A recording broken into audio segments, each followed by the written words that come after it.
Interpersonal Communication Assignment 1. Our topic is Communication Misconceptions. So there's 5 main types of communication misconceptions that we're going to be covering. First one's meanings are in words. Second one, more communication is always better. A single person or event can cause another's reaction. Communication will solve all problems. And the last one we're going to talk about is communication is a natural ability. The first misconception is that meanings are in words. This misconception deals with assumptions. There's a big difference between assuming that saying something is the same as communicating it.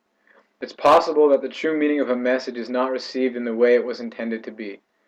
The receptor does not always take in the intent of the words properly. Meanings are in people and words, not just words. Idioms is an example of this. The foundation of idioms are that words are not to be taken literally. For example, if Dan tells Peter that he wants him to break a leg in his onstage debut, he doesn't actually mean break a leg. The meaning is between the words, not in the words themselves. A second language is also an example of this. Sometimes those who are learning a second language will say words they do not mean, so words cannot always be taken literally and are not the only way to communicate. Another misconception of communication is that more communication is better. This appears to be opposite of the belief that little communication is bad. The truth is that both of these extremes are bad. Little or too much communication can cause problems.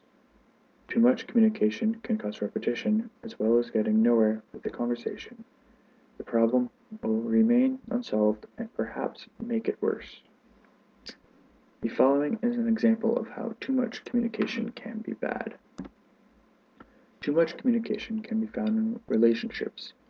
Sometimes in a relationship, one spouse feels the need to take a break. Often the spouse who needs a break will cut off communication to some degree, while the other spouse will try and communicate more in hopes to save the relationship.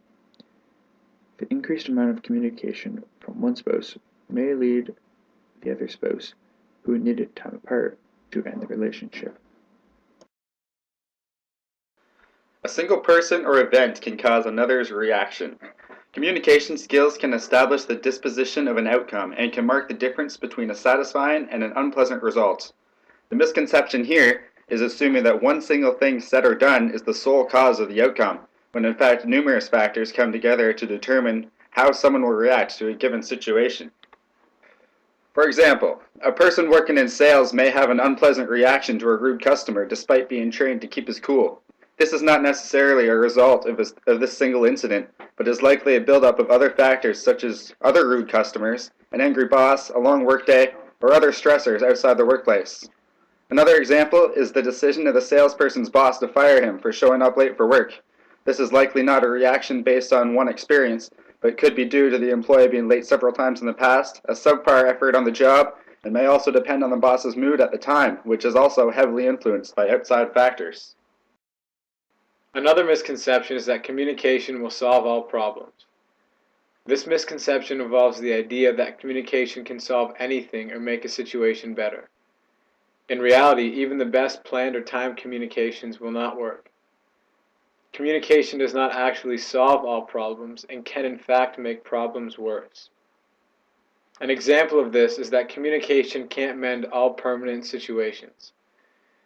If there's a death that severely affects someone's life, talking more and more to try and cheer someone up is probably not the best answer.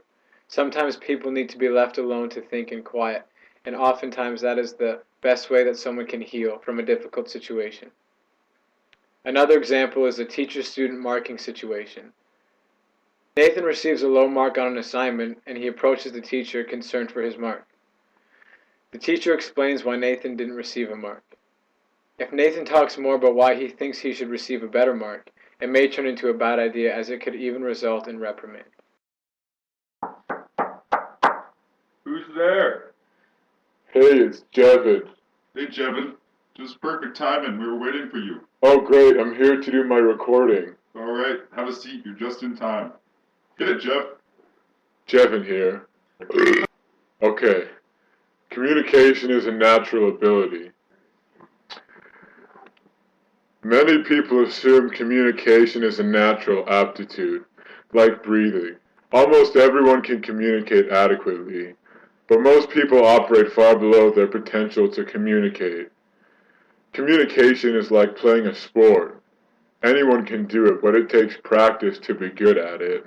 An example of this is that many people have issues explaining their feelings to someone else.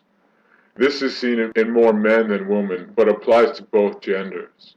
Also, students who are nervous when they're about to do a presentation in front of the class may talk fast or stumble.